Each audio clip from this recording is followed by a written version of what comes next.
JPC की जांच भी होगी, घोटालेबाज जेल भी जाएंगे, सेबी प्रमुख का इस्तीफा भी होगा और 5 साल पहले लोकसभा का दोबारा चुनाव भी होगा।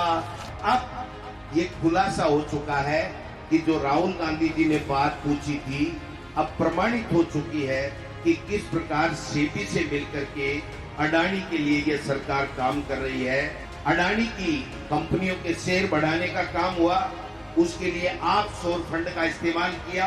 अडानी और उनके करीबियों ने सेल कंपनियों का नेटवर्क बनाया, अरबों डॉलर का घोटाला किया, जिसमें सेबी प्रमुख और उसके पति के शामिल होने की बातें आ रही हैं। हिडनबर्ग की रिपोर्ट के खुलासे के बाद में उसके ऊपर किसी तरीके की बात जांच नहीं की गई कि तत्काल उनके खिलाफ कार्रवाई करके उनको इस्तीफा दिलाने के लिए मजबूर करें, केंद्र की सरकार उनका इस्तीफा ले, इसकी मांग भी करेंगे। और जिन निवेशकों को नुकसान हुआ है उसकी भी भारत सरकार जिम्मेदारी ले। और सुप्रीम कोर्ट से भी हमारा आग्रह रहेगा कि स्वतः संज्ञान लेकर के आपके आदेश पे ये जांच हुई थी और वो जांच सही नहीं हुई, इसलिए उसके ऊपर भी इनके ऊपर काम करने का काम करेंगे। आज जेपीसी गठित करने में इनको दिक्कत क्या हो, क्या पहली बार हो रही है क्या जेपीसी? लेकिन इनको जांचें करानी नहीं।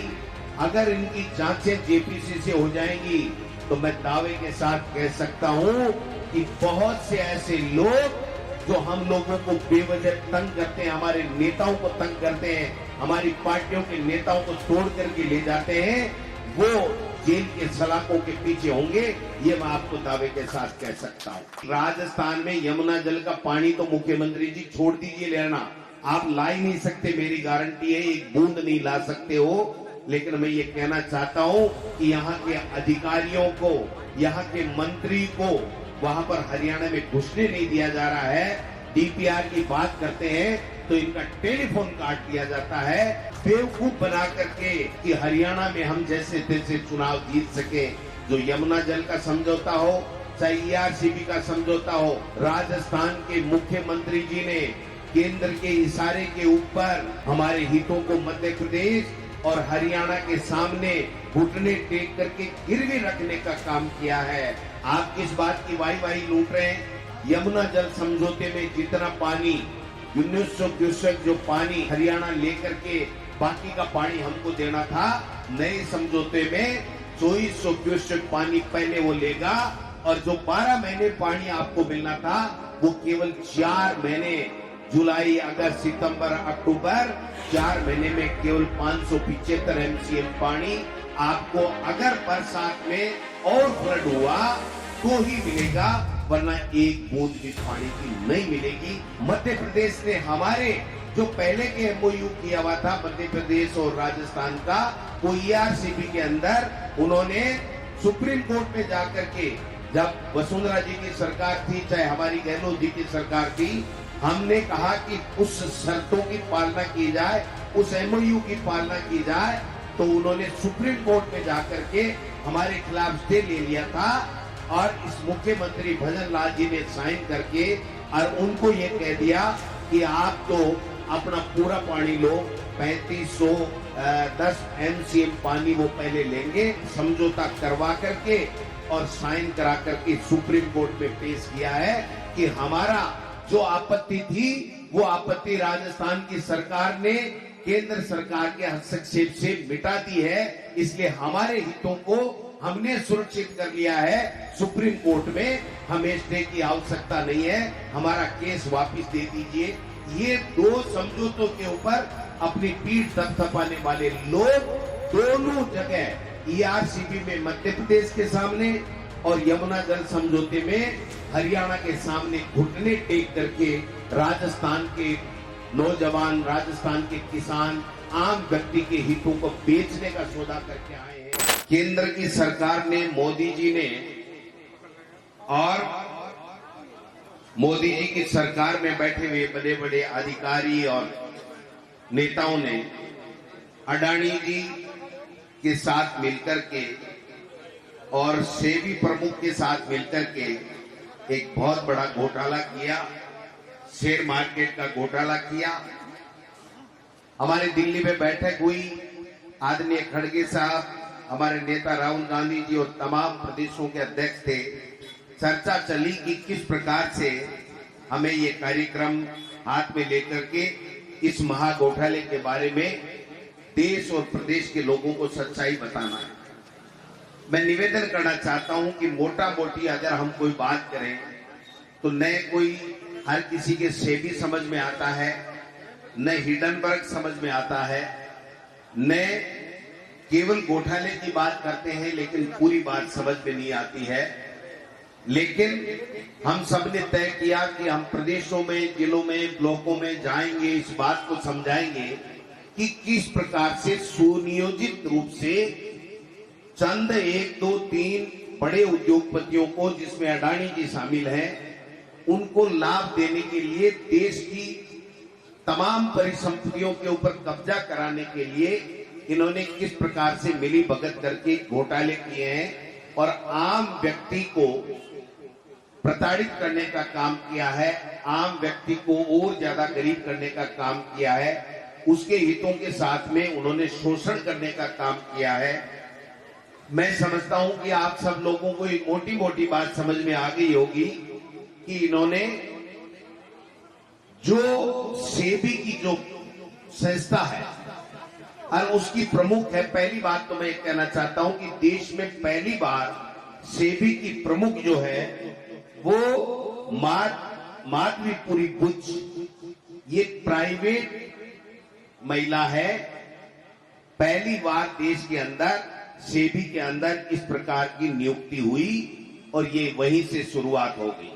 उसके बाद में सेल कंपनियां और सेल कंपनियों के माध्यम से money laundering, accounting of fraud और विदेशी कंपनियां जो सेल कंपनियां हैं उसके माध्यम से अडानी की कंपनियों का शेयर बढ़ाना, उनकी वैल्यू बढ़ाना और वैल्यू बढ़ा करके देश के नहीं विश्व के सबसे बड़े उनको साबित करना, उद्योगपति सबसे ज्यादा पैसे वाला साबित करना और उसके बाद में उसको देश की पूरी संपत्तियां, जिसमें हमारी नवरत्न कंपनियां भी हैं, हमारे एयरपोर्ट भी हैं, और जैसे मेरे से पहले वक्ताओं ने कहा कि चाहे कोयला का व्यापार हो, चाहे तेल का व्यापार हो, चाहे वो किसी भी चीज का व्यापार हो, चाहे सौर ऊर्जा का व्यापार हो, बिजली लगाने की बात हो, चाहे कुछ भी बिजली के उपकरण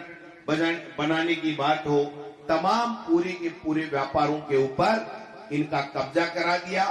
और सारी की सारी वो संस्थाएं जो 70 साल में कांग्रेस पार्टी और इस देश के लोगों ने मेहनत करके बनाई, उन कंपनियों से जो मुनाफा हो रहा है उसका एग्रीमेंट इन्होंने अडानी जी और उनकी कंपनियों के साथ करके और पूरा का पूरा धन इस घोटालों के माध्यम से अडानी बंधुओं को देने का काम किया।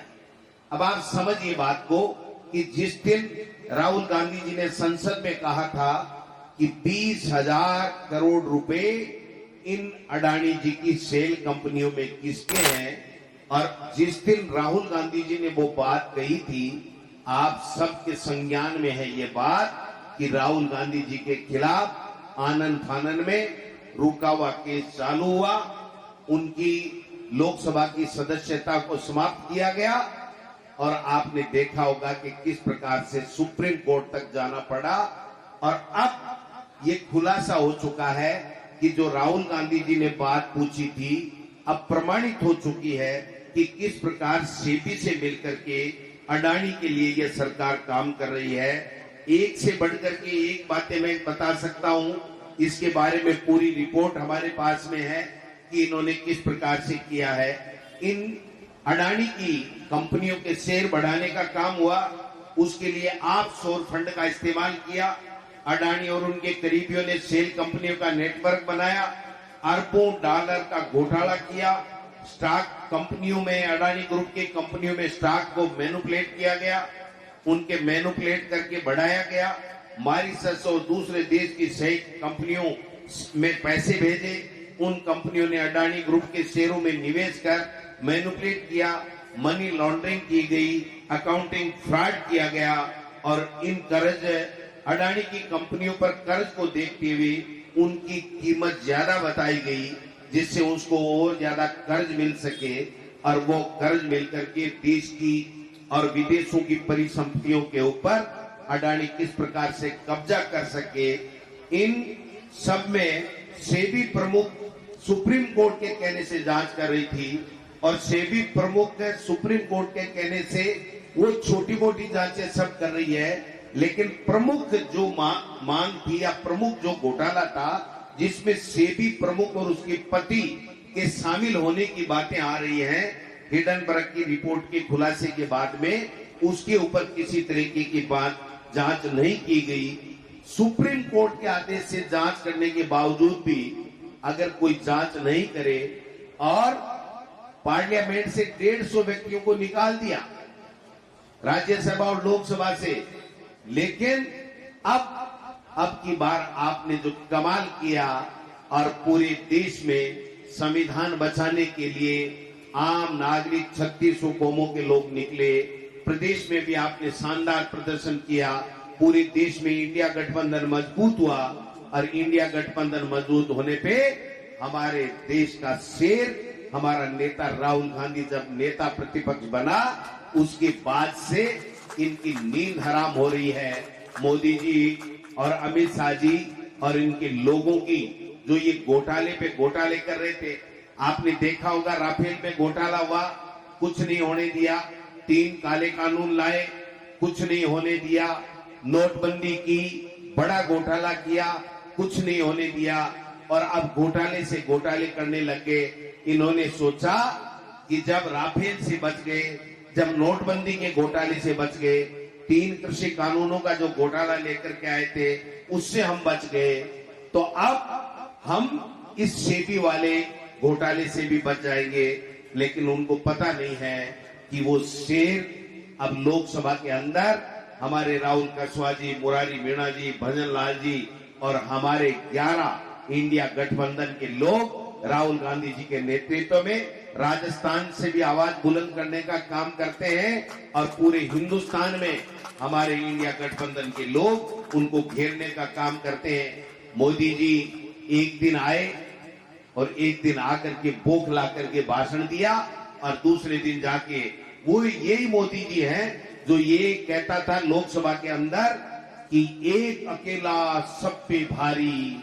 वही मोदी जी कह रहे हैं मेरा गला पकड़ लिया, रोने जैसी शक्ल बना ली, मेरे देश के प्रधानमंत्री जी का गला घोंट लिया। अरे देश के प्रधानमंत्री जी का कोई गला नहीं घोंट रहा है, आप लोगों की मिली भगत से जो घोटाले हो रहे हैं ना, उन घोटालों का उठाने का हम लोग काम कर रहे हैं। और हिंदुस्तान की पार्लियामेंट में और राज्यसभा में जब इनके नाक में हमारे एमपी ने दम कर दिया, हमारे नेता प्रतिपक्ष ने, तो इनके पास में एक ही रास्ता बचा, संवैधानिक पोस्ट पर बैठे हुए लोकसभा के स्पीकर और राज्यसभा के हमारे उपराष्ट्रपति जी, इन दोनों का बेजा इस्तेमाल करते हुए माइक बंद करने तक की नौबत इन लोगों के आ गई है। छोड़ छोड़ के कुर्सी भागने लग गए हैं कि मैं सहज महसूस नहीं कर रहा हूं। आप सहज महसूस नहीं, आप तैयारियां कर लो। ये हिंदुस्तान के शेर लोकसभा हो चाहे राज्यसभा हो चाहे प्रदेश के अंदर जहां हम विपक्ष में बैठे हैं, जहां चाहे हम सत्ता में बैठे हैं, हमारे तमाम लोग आपसे इन घोटालों का हिसाब भी मांगेंगे, आपको पूछेंगे कि आप बताइए आज जेपीसी गठित करने में इनको दिक्कत क्या हो, क्या पहली बार हो रही है क्या जेपीसी? लेकिन इनको जांचें करानी नहीं। अगर इनकी जांचें जेपीसी से हो जाएंगी तो मैं दावे के साथ कह सकता हूं कि बहुत से ऐसे लोग जो हम लोगों को बेवजह तंग करते हैं, हमारे नेताओं को तंग करते हैं, हमारी पार्टियों के नेताओं को तोड़ करके ले जाते हैं, वो हजारों नेता उस जेल के सलाखों के पीछे होंगे, ये मैं आपको दावे के साथ कह सकता हूं। आज वातावरण क्या है, पूरे हिंदुस्तान में संविधान की धज्जियां उड़ा रहे हैं। किस प्रकार से ये जो सुप्रीम कोर्ट का फैसला आया है ना, इसके पीछे भी मैं बता देना चाहता हूं कि केंद्र सरकार की मंशा खराब थी। केंद्र सरकार ने सुप्रीम कोर्ट में कोई जवाब नहीं दिया और यहां तक लोग बताते हैं कि अटॉर्नी जनरल के माध्यम से अलग से बता दिया गया कि हमारे देश के प्रधानमंत्री और हमारी केंद्र की सरकार की मंशा क्या है। मैं समझता हूं कि शायद उस फैसले में इसकी छाप भी कोई आई होगी, तो हम नहीं कह सकते, लेकिन ये आम चर्चा का विषय है कि ये इस प्रकार के फैसले ला करके सिविल कोड की, समान नागरिक संहिता की बात करके, हिंदू मुस्लिम करके आप कितने दिन बचोगे? आपने घोटाले किए हैं, आपको जवाब देना पड़ेगा। यहाँ पर राजस्थान में जो आलम है, राजस्थान के अंदर आप देख रहे हो कि मुख्यमंत्री की मंत्री और विधायक नहीं मानते, मंत्री और विधायकों की जनता नहीं मानती, ब्यूरोक्रेट्स नहीं मानते। पता ही नहीं कौन सरकार चला रहा है, कहां से चल रही है, इस सरकार की टांग कहां है, पूंछ कहां है, हाथ कहां है, किसी को कुछ पता नहीं है। कोई इस्तीफा जेब में लिए घूम रहा है, 1.5 महीने से इस्तीफा तेर रहा है।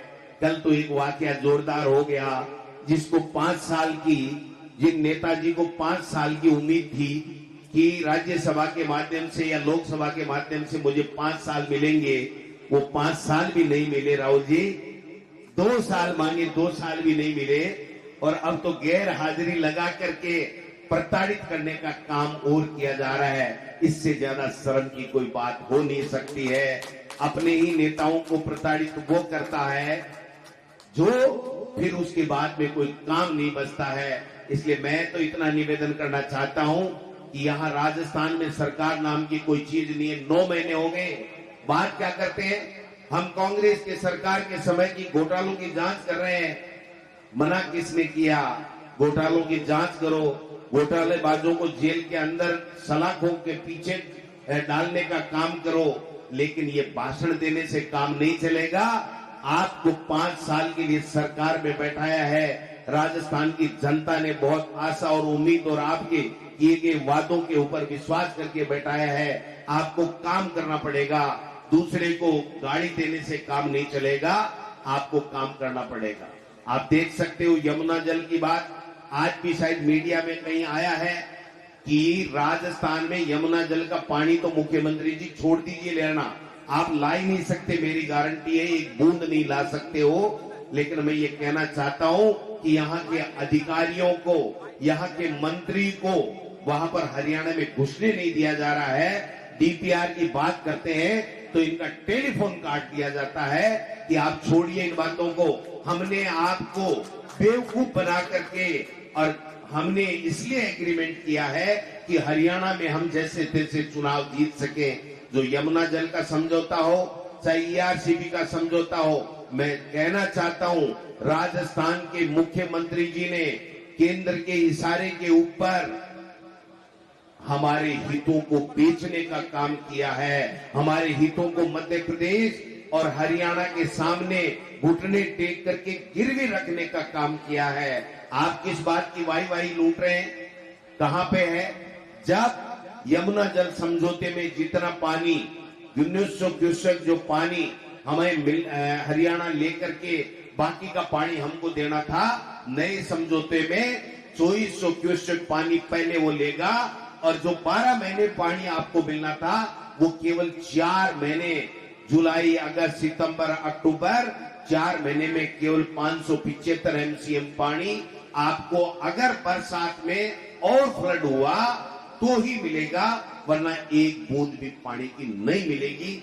और मध्य प्रदेश ने हमारे जो पहले के एमओयू किया हुआ था मध्य प्रदेश और राजस्थान का, वो ईआरसीपी के अंदर उन्होंने सुप्रीम कोर्ट में जाकर के, जब वसुंधरा जी की सरकार थी चाहे हमारी गहलोत जी की सरकार थी, हमने कहा कि उस शर्तों की पालना की जाए, उस एमओयू की पालना की जाए, तो उन्होंने सुप्रीम कोर्ट में जाकर के हमारे खिलाफ स्टे ले लिया था। और इस मुख्यमंत्री भजन लाल जी ने साइन करके और उनको ये कह दिया कि आप तो अपना पूरा पानी लो, 3510 एमसीएम पानी वो पहले लेंगे, उसके बाद में अगर कोई बात आएगी, और उन्होंने समझौता करवा करके और साइन करा करके सुप्रीम कोर्ट में पेश किया है कि हमारा जो आपत्ति थी वो आपत्ति राजस्थान की सरकार ने केंद्र सरकार के हस्तक्षेप से मिटा दी है, इसलिए हमारे हितों को हमने सुरक्षित कर लिया है। सुप्रीम कोर्ट में हमें स्टे की आवश्यकता नहीं है, हमारा केस वापस दे दीजिए। ये दो समझौतों के ऊपर अपनी पीठ थपथपाने वाले लोग दोनों जगह ईआरसीपी में मध्य प्रदेश के सामने और यमुना जल समझौते में हरियाणा के सामने घुटने टेक करके राजस्थान के नौजवान, राजस्थान के किसान, आम व्यक्ति के हितों को बेचने का सौदा करके आए हैं। ये मैं आपसे निवेदन करना चाहता हूं। लेकिन जो बात हमें करनी है वो जेपीसी की मांग आज तो शुरुआत है, ये आखिरी नहीं है, ये शुरुआत है कि हमने यहां से शुरुआत की है। तमाम कार्यकर्ता, तमाम नेता आज यहां पधारे हैं और जो जिस तरीके का जोश और जो जुनून देखने को मिल रहा है, मैं दावे के साथ कह सकता हूं कि आने वाले समय में मोदी जी की सरकार 5 साल पूरे नहीं कर पाएगी। मोदी जी की सरकार 5 साल पूरे नहीं कर पाएगी। और मुख्यमंत्री भजनलाल जी, थोड़ा सुधर जाओ, काम कर लो, नहीं तो आपके अपने ही लोग आपकी कुर्सी का तख्ता पलटने की तैयारी कर रहे हैं। आप जल्दी से जल्दी कुछ काम करो। ये रोजाना भ्रमण करना, भ्रमित करना, भाषण देना, झूठ बोलना, ये जो कला आप में आरएसएस के माध्यम से प्राप्त की है, इसको थोड़ा सा विराम दो। आज आप राजस्थान के मुख्यमंत्री नहीं हो, आप आरएसएस के केवल कार्यकर्ता या संगठन के पदाधिकारी नहीं हो, आप राजस्थान के 8 करोड़ लोगों की आस हो। आपको मुख्यमंत्री बनाया है, भले ही चाहे आप पर्ची से बने हो, लेकिन राजस्थान के मुख्यमंत्री हो, लोगों के लिए काम कीजिए। लोग पानी में तरस रहे थे, बिजली के लिए तरस रहे हैं, किसान परेशान हैं, लू में लोग मर गए, आज कोई काम नहीं हो रहा है, जनता की कोई सुनवाई करने वाला नहीं है, मंत्रियों की चलती नहीं है, एमएलए कह रहे हैं कि हम क्या बने हमें पता नहीं। अरे भाई, ये लोकतंत्र है। ये जो महात्मा गांधी जी ने हमें देश की आजादी दिलाई और महान नेताओं ने, महापुरुषों ने, जो स्वतंत्रता सेनानियों ने अपने प्राण न्योछावर करके जो ये आजादी और लोकतंत्र देश का जो विश्व का सबसे मजबूत है ये लिया था, इस लोकतंत्र को खतरा होने लग गया है। आप देखिए, आज राजस्थान के अंदर कोई भी मंत्री, कोई भी एमएलए चुना हुआ जनप्रतिनिधि बीजेपी का ये नहीं कह सकता कि ये वाजिब काम है, मैं तेरा करवा दूंगा। जब इन मंत्रियों के पास जाते हैं तो कहते हैं मेरी चलती नहीं है, मेरी अधिकारी मानता नहीं है। मुख्यमंत्री जी के पास जाते हैं तो कि यार मेरी से तो किरोड़ी नहीं पट रहा, मैं करूं क्या, मेरी मानता कोई नहीं है। ये जो सर्कस बना दिया, सरकार बनाई थी जनता ने, और ये जो सर्कस बन गया, इस सर्कस को मुख्यमंत्री जी बंद करो। और हम कहना चाहते हैं कि ये शुरुआत है, ये अंगड़ाई ली है खड़गे साहब और राहुल गांधी जी के नेतृत्व में। पूरी कांग्रेस पार्टी के तमाम कार्यकर्ता, तमाम नेता, हम सब मिलकर के ईंट से ईंट बजाएंगे, अलग जगाएंगे, गांव-गांव जाएंगे, वार्डों में जाएंगे, मोहल्लों में जाएंगे, गांव में जाएंगे, जनता को बताएंगे कि ये महा घोटालेबाज लोग हैं और पूरी की पूरी संपदा ये अडानी और अंबानी जैसे बड़े उद्योगपतियों को लुटाने का काम कर रहे हैं। आज आप देखिए, एक नमूना बताना चाहता हूं, छोटा सा नमूना आप देख लीजिए कि जब भारत सरकार के पास में जयपुर एयरपोर्ट था, प्रताप जी, जयपुर एयरपोर्ट था, तो वहां पर जितनी दुकानें अंदर लगी हुई थी उससे 10 गुना दुकानें अडानी को देने के बाद में और बढ़ा दी। आदमी को अगर कहीं फ्रेश होना हो, टॉयलेट की तरफ जाना चाहता हो, तो भी टेढ़ा होके निकलना पड़ता है, इतनी दुकानें इस एयरपोर्ट के ऊपर लगा दी। अरे भाई, शर्म करो, सब कुछ बेच दिया। कम से कम 150 के लगभग 100 पीस अडानी के आने के बाद में इस एयरपोर्ट के अंदर नई लग गई। लूटने का काम चल रहा है। ये किसके इशारे पे हो रहा है? कौन इसको कंट्रोल करेगा? जब शेयरों के अंदर आम आदमी ये देखता है कि इस का शेयर बढ़ रहा है, मुझे थोड़ा इन्वेस्ट करना चाहिए, और उसके 12 महीने 6 महीने 8 महीने बाद में पता चलता है कि वो कंपनी फेल हो गई, क्योंकि वो सेल कंपनी थी, उसका एक बार बढ़ाया गया, उसके जो वैल्यू है उसका इस्तेमाल करके बड़े बड़े एयरपोर्ट लिए गए, बड़े बड़े इंफ्रास्ट्रक्चर जो देश में खड़े किए गए नवरत्न कंपनियों के द्वारा, उनको लिया गया, और उसके बाद में उस सेल कंपनी को दिवालिया घोषित कर दी गई, और दिवालिया घोषित करने के बाद में उसका पूरा का पूरा बैंकों से जो कर्जा लिया गया था वो कर्जा माफ करा लिया गया, और जो आम आदमी उस कंपनी में शेयर खरीद करके अपना पैसा इन्वेस्ट करके अपनी बेटी की शादी करना चाहता था, अपना नया मकान बनाना चाहता था, 2 रुपए बढ़ने के बाद में वो लूटा हुआ है, न बेटी की शादी कर पा रहा है, न मकान कर पा रहा है। आज जो स्थितियां बनी हुई हैं देश और प्रदेश में, घोटाले से घोटाले कर रहे हैं। अभी कह रहे थे कुछ दिन पहले तक देश के बीजेपी के नेता, एक घोटाला नहीं पकड़ा गया, एक घोटाला नहीं पकड़ा गया।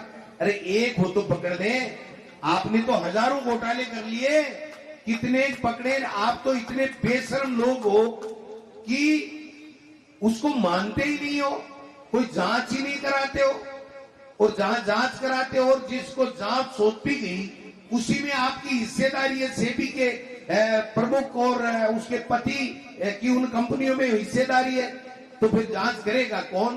तो ये सब चीजें हमको देखनी पड़ेंगी।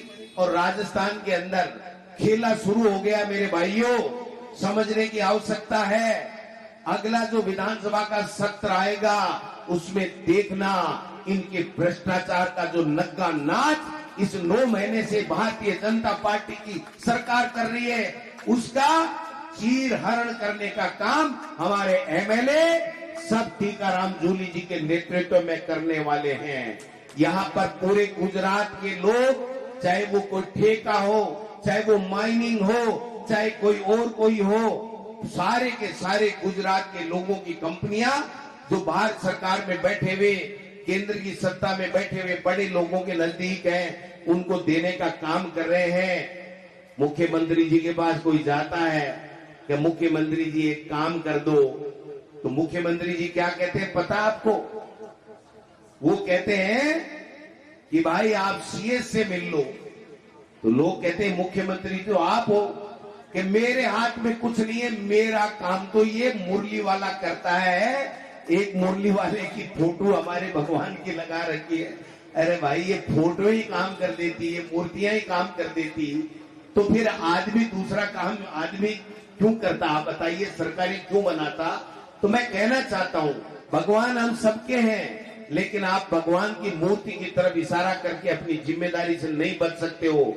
आपको काम करना पड़ेगा, जवाब देना पड़ेगा।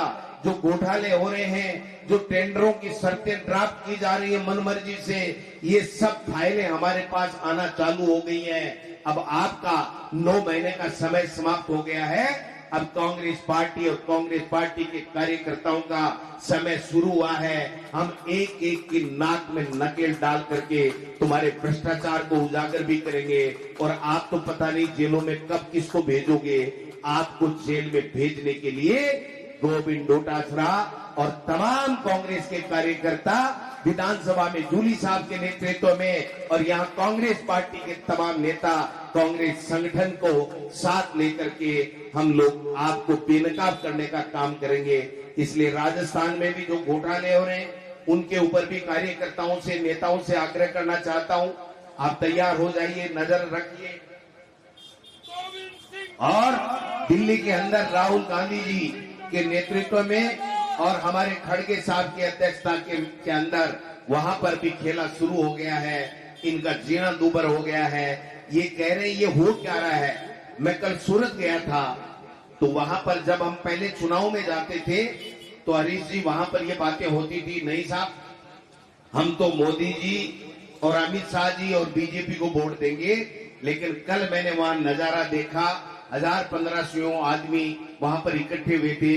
80% से ज्यादा लोग ये कह रहे थे, अरे भाई साहब हमको डरा रखा है, हमको पुलिस भेज देते हैं, हमारे पास ईडी, इनकम टैक्स, सीबीआई भेज देते हैं, हमारे पास नेताओं का फोन आ जाता है, हम डरे हुए हैं। वरना इन्होंने तो हमारा व्यापार चौपट कर दिया, हमारा जीना दूभर कर दिया।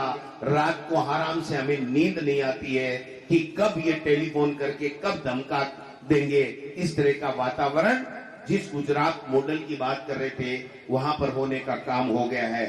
इसलिए मैं तो निवेदन करना चाहता हूं कि इस महाघोटाले की जेपीसी ज्वाइंट पार्लियामेंट्री कमेटी से जांच के लिए हम लोग आज की शुरुआत है, इसको आगे बढ़ाने का काम करेंगे। घोटाले में सेबी की गंभीर कमियां उजागर करके तत्काल उनके खिलाफ कार्रवाई करके उनको इस्तीफा दिलाने के लिए मजबूर करें, केंद्र की सरकार उनका इस्तीफा ले, इसकी मांग भी करेंगे। और जिन निवेशकों को नुकसान हुआ है उसकी भी भारत सरकार जिम्मेदारी ले। और सुप्रीम कोर्ट से भी हमारा आग्रह रहेगा कि स्वतः संज्ञान लेकर के आपके आदेश पे ये जांच हुई थी और वो जांच सही नहीं हुई, इसलिए उसके ऊपर भी इनके ऊपर काम करने का काम करेंगे। इसलिए आप सब लोग आए हो, काफी बरसात ने भी हमारी बात रख दी है। तमाम कार्यकर्ता कहीं साहब प्रधान जी रीतगढ़ जी जोरा गोटा घूमेला आप देखिया थे, इनकी तो बातें बातें चलेंगी। और अब देखना कि ये शुरुआत हो चुकी है। कांग्रेस का कार्यकर्ता खड़गे साहब और राहुल गांधी जी के नेतृत्व में खड़ा हो गया है। राजस्थान की कांग्रेस एक बंद मुट्ठी के रूप में सबको साथ लेते हुए सबका साथ, ये काम हम कर रहे हैं, आप नहीं कर रहे हो। आपके तो कल एक प्रभारी जी हैं, इनके आए हैं, नए नए प्रभारी जी आए हैं, उनका एक वीडियो मैं सुन रहा था, उनका वीडियो सुन रहा था, बुलाए इतने आए कितने। अरे भाई ये आ तो रहे ना, 6 महीने बाद में देखना ये भी नहीं आएंगे जो आज आए हैं। अब वो राठौड़ साहब की हाजिरी ले रहे थे कि बैठा क्यों नहीं, चला क्यों गया। आप बताओ, नेता प्रतिपक्ष थे और पहले उनको एमपी की टिकट नहीं दी, और एमपी की टिकट के बाद में आपने 2 साल की राज्यसभा की मांगी थी, वो भी नहीं दी।